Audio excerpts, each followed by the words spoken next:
अब बताइए past perfect tense का पहचान क्या होता है। अगर लास्ट में चुका था आ रहा है, चुकी थी आ रहे हैं, चुके थे आ रहे हैं, तो वह क्या होंगे, पास्ट परफेक्ट टेंस होंगे। वह क्या होंगे, पास्ट परफेक्ट टेंस होंगे। क्या लास्ट में आएगा, चुका था आएगा, चुकी थी आएंगे या चुके थे आएंगे, तो क्या होंगे, पास्ट परफेक्ट टेंस होंगे, है ना। उसके बाद से ठीक है, उसके बाद से इसका इम्पोर्टेंट एक बात है कि इसमें क्या होता है कि काम पहले खत्म हो चुका होता है, यानी कि पहले जो काम खत्म हो चुका होता है तो हमें किसका यूज करना पड़ता है, पास्ट परफेक्ट का यूज करना पड़ता है। अगर काम खत्म हो चुका हो तो किसका यूज करना पड़ता है, पास्ट परफेक्ट का यूज करना पड़ता है। इसका फार्मूला क्या होता है, पास्ट परफेक्ट का इंट्रोगेटिव सेंटेंस का फार्मूला क्या होता है।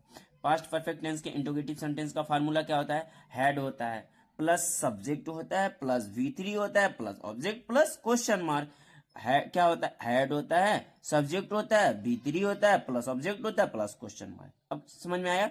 अब देखिए इंटू हेड क्यों पहले आ गया, क्योंकि यह इसमें इंट्रोगेटिव सेंटेंस है। जब इंट्रोगेटिव सेंटेंस में हेल्पिंग वर्ब क्या होते हैं, पहले आ जाते हैं। हेल्पिंग वर्ब क्या होते हैं, पहले आ जाते हैं। उसके बाद सब्जेक्ट, सब्जेक्ट क्या होता है, जिसके द्वारा काम होता है वह क्या होता है, सब्जेक्ट होता है। वर्ब क्या होता है, अब बताइए वर्ब क्या होता है, जो सब्जेक्ट काम करता है। जैसे मैं पढ़ा रहा हूं तो मेरा काम क्या है, पढ़ाना। तो अब इसमें वर्ब क्या है, पढ़ाना, यानी कि जो सब्जेक्ट काम करता है वह क्या होता है, ऑब्जेक्ट होता है, वर्ब होता है। ऑब्जेक्ट क्या होता है, ऑब्जेक्ट वह होता है कि यानी कि जो सब्जेक्ट काम करता है उस काम करने का इफेक्ट जो रिसीव करता है वह क्या होता है, ऑब्जेक्ट होता है। ठीक है। अब देखिए अगर सेंटेंस में आप सेंटेंस में सब्जेक्ट नहीं पा रहे हैं, क्या नहीं पा रहे हैं, सब्जेक्ट नहीं पा रहे हैं, तो हमें किसका क्वेश्चन करना पड़ेगा, भाई सब्जेक्ट मिल जाए। किसका क्वेश्चन करें कि हमें सब्जेक्ट मिल जाए आसानी से, क्योंकि बहुत लोगों को सब्जेक्ट नहीं ढूंढ पाते हैं। तो हमें कौन का क्वेश्चन करना पड़ता है, किसका क्वेश्चन करना पड़ता है, कौन का क्वेश्चन करना पड़ता है। किसका क्वेश्चन करना पड़ता है, कौन का। जैसे मैं, वह पढ़ा रहा है, कौन पढ़ा रहा है, वह पढ़ाता, वह क्या हुआ, सब्जेक्ट हुआ, वह क्या हुआ, सब्जेक्ट हुआ। अब देखिए वर्ब को कैसे पता करें, किसको पता करें, सेंटेंस में वर्ब को कैसे पता करें। वर्ब को क्वेश्चन करने के लिए, वर्ब को पता करने के लिए हमें किसका क्वेश्चन, यह क्वेश्चन करना पड़ता है कि सब्जेक्ट क्या कर रहा है। जैसे वह पढ़ा रहा है, वह क्या कर रहा है, यानी कि सब्जेक्ट क्या कर रहा है, पढ़ा रहा है। जो पढ़ाना जो है एक वर्ब है, पढ़ाना क्या है, वर्ब है। तो यानी कि सब्जेक्ट क्या कर रहा है, पढ़ाने का काम कर रहा है। यानी कि सब्जेक्ट जो काम करता है, यानी कि सब्जेक्ट जो काम करता है वह वर्ब होता है। ठीक है। ऑब्जेक्ट को कैसे पता करें, ऑब्जेक्ट को पता करने के लिए हमें कौन, क्या और कहां का क्वेश्चन करना पड़ता है, क्या और कहां का क्वेश्चन करना पड़ता है। जैसे वह रमेश बरगदवा जा रहा है, रमेश कहाँ जा रहा है, बरगदवा, रमेश कहाँ जा रहा है, बरगदवा। कहाँ का जब क्वेश्चन किए तो हमें क्या मिला, ऑब्जेक्ट मिला, क्या मिला, ऑब्जेक्ट मिला। तो हमें क्या और कहाँ का क्वेश्चन करना पड़ता है। ठीक है, चलिए हम आगे एग्जाम्पल से समझते हैं। एग्जाम्पल से समझते हैं, किससे समझते हैं, एग्जाम्पल से। अब देखिए क्या रमेश काम कर चुका था।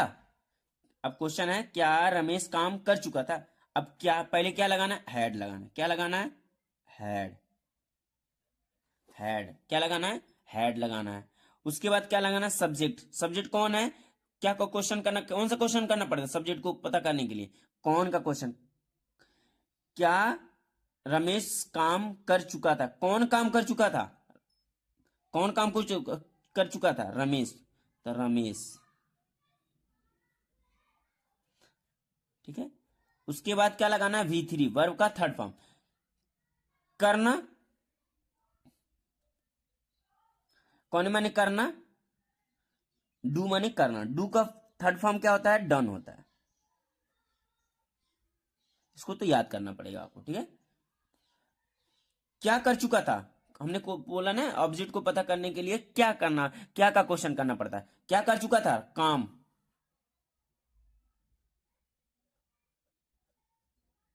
बस हो गया। अब देखो क्या हम लोग भोजन कर चुके थे, ऐसा क्वेश्चन।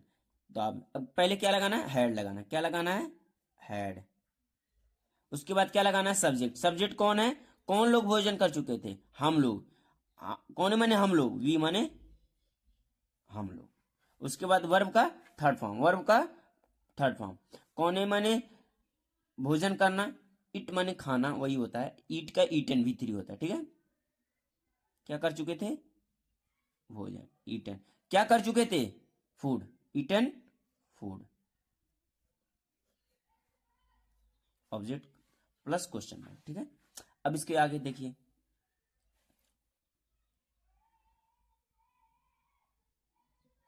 ठीक है। क्या सभी विद्यार्थी अंग्रेजी पढ़ चुके थे? पहले क्या लगाना है? हैड लगाना है। क्या लगाना है? हैड लगाना। उसके देखिए पहले क्या लगाना है? हैड। उसके बाद क्या लगाना है? सब्जेक्ट। सब्जेक्ट इसमें क्या है? सभी विद्यार्थी। सभी विद्यार्थी यानी कि ऑल स्टूडेंट।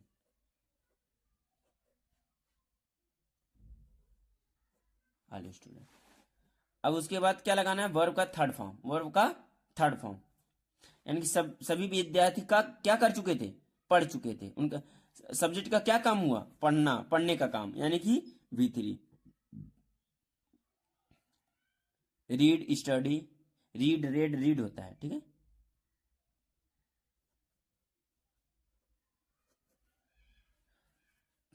क्या क्या पढ़ चुके थे? अब देखिए ऑब्जेक्ट, अब उसके बाद क्या करना है? ऑब्जेक्ट। अब ऑब्जेक्ट को हम कैसे पता करें? क्या क्वेश्चन करें ऑब्जेक्ट को पता करने के लिए? क्या पढ़ चुके थे? अंग्रेजी।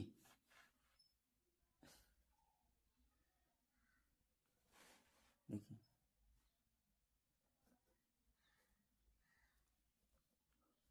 रेड इंग्लिश, ठीक हो गया।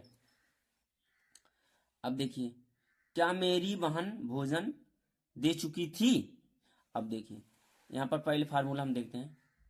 पहले क्या लगाना है? हेड लगाना, सब्जेक्ट लगाना, V3 लगाना, ऑब्जेक्ट प्लस क्वेश्चन मार्क। अब देखिए इसको पहले क्या करना है? हेड। उसके बाद सब्जेक्ट। सब्जेक्ट को पता करने के लिए किसका क्वेश्चन करना पड़ता है? कौन भोजन दे चुकी थी? मेरी बहन, माई सिस्टर। माई सिस्टर, ठीक। मेरी बहन क्या कर चुकी थी? क्या कर चुकी थी? भोजन। कौन मैंने भोजन देना? Give, gave, given. उसके बाद क्या लगाना है? V3 लगाना। क्या लगाना है? V3 लगाना। V3 को पता करने के लिए, वर्ग को पता करने के लिए किसका क्वेश्चन करना पड़ता है? हमें यह क्वेश्चन करना पड़ता है कि सब्जेक्ट क्या कर रहा है, यानी कि सब्जेक्ट क्या कर रहा है, यानी कि मेरी बहन क्या कर रही है? भोजन देने का काम कर रही है ना। भोजन देने का यानी कि had my sister give, give, given. क्या गिवन? क्या दे चुकी थी? यानी कि ऑब्जेक्ट। अब क्या पता करना है? ऑब्जेक्ट। ऑब्जेक्ट इसमें, ऑब्जेक्ट को कैसे पता करें? मेरी बहन क्या दे चुकी थी? क्वेश्चन करना पड़ेगा, क्या दे चुकी थी? फूड। बस, सिंपल, ठीक।